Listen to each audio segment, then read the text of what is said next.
Bunga Citra Lestari merasa sudah tua hingga ogah tambah anak. Bunga Citra Lestari alias BCL enggan tambah anak dari Tiko Aryawardana Gegara merasa sudah tua. Hal tersebut diungkapkan BCL kala menjadi bintang tamu dalam kanal YouTube Tuah Kreasi yang dipandu oleh Pras Teguh. BCL sebagai bintang tamu sekaligus promo film barunya bersama Reza Rahadian yang bertajuk Pasutri Gaje. Awalnya mereka membahas tentang film baru BCL yang ceritanya tak beda jauh dengan kehidupan nyata sang aktris. Pada film itu, BCL memerankan sosok wanita yang sangat ingin memiliki keturunan. Pras kemudian menanyakan tentang rencana BCL dan Tiko untuk memiliki anak.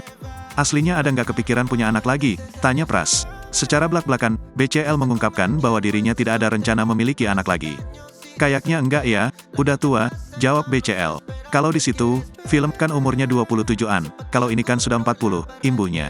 Bukan tanpa alasan, keputusannya untuk tidak memiliki anak dari Tiko lantaran usianya kini yang sudah tidak muda lagi. BCL khawatir jika hamil di usianya saat ini akan berisiko pada kesehatannya.